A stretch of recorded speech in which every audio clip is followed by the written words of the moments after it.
Djey-9แดนใต้จัดไปทีมงานเฮอริเคนท่าแขกอยากเอาเมียมาเลยมางานเมียไม่อยากเอาเมียมาเลยกลัวเพื่อนมันเย้ยกลัวเพื่อนมันเย้ยว่าตัวนี้ใช่แต่ไม่เอามาก็ไม่ได้เพราะว่าไม่มีเบียร์ต้องขอเบียร์ต้องขอเบียร์มาไม่ได้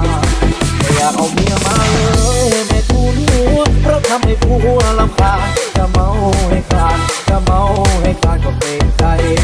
จะคุยกับแม่ไม่ก็ไม่สนุกเมียตาลูกเป็นไปต้องนั่งเป็นไป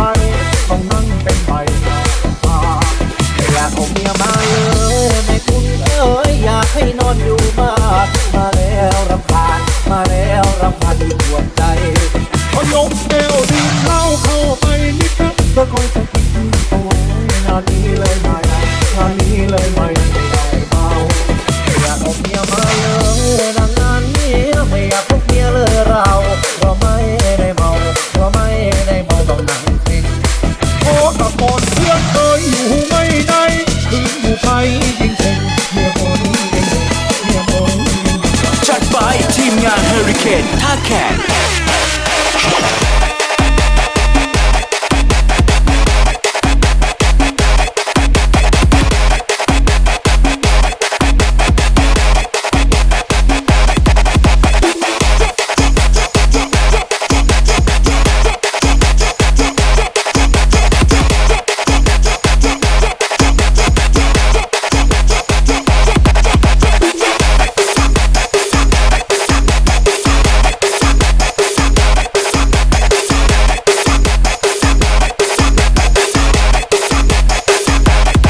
Djey-9แดนใต้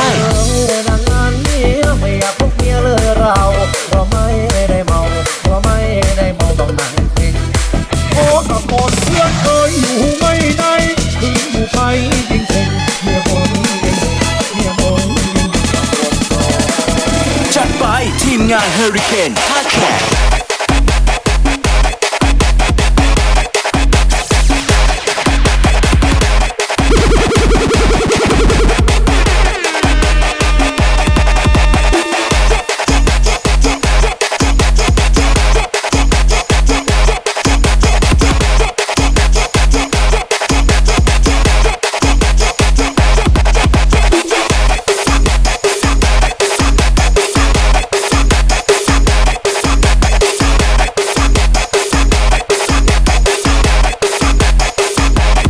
Djey-9แดนใต้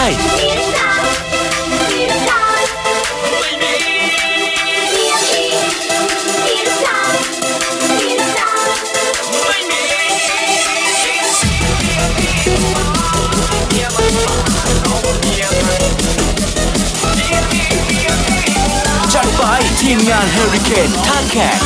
ก็บอกว่าเมียไม่มี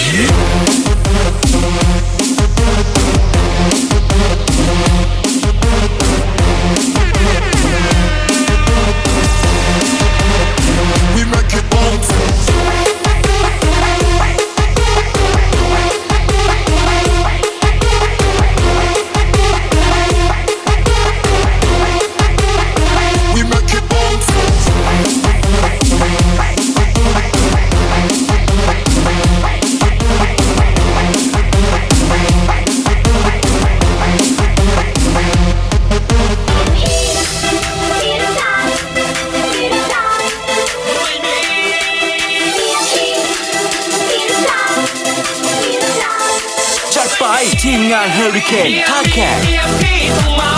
นี่เมียไม่มาก็เพราะว่าเมียไม่มีเมียพี่ต้องมานี่เมียไม่มาก็เพราะว่าเมียไม่มี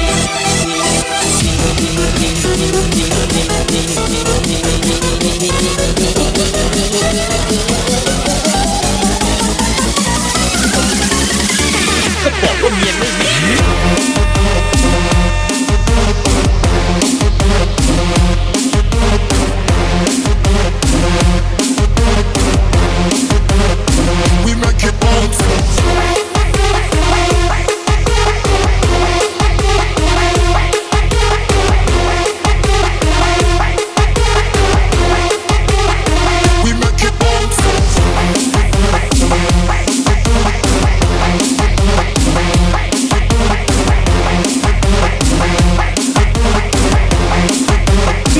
9 แดนใต้ ชื่อเขาชื่อยอดชายเขาเป็นชายเมียหนุ่มลูกสาวตั้งใจหางานจนมีงานทำวันทั้งวันเราขยันสร้างงาน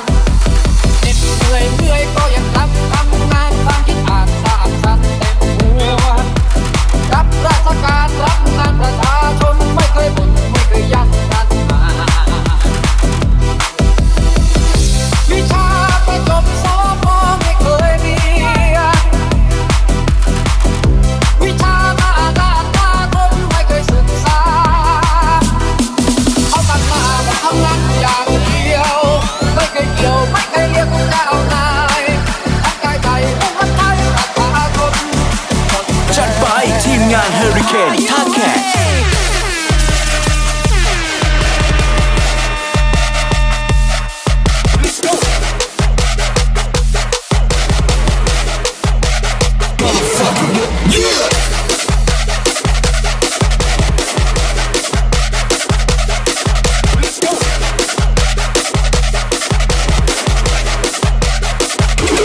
Break it down.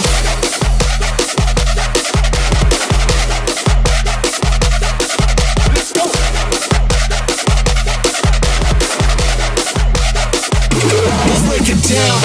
วิชาประจบสพไม่เคยมี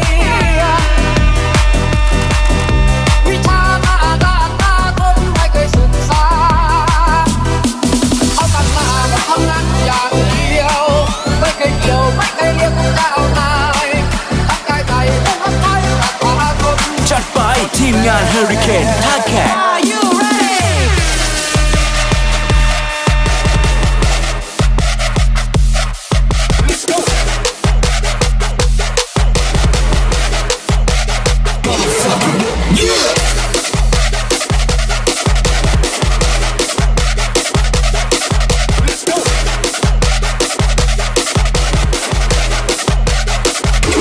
Break it down.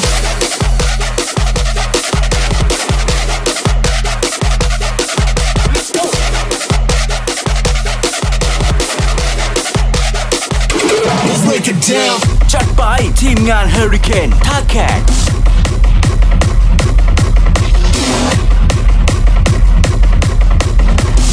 Djey-9 แดนใต้ Break it down.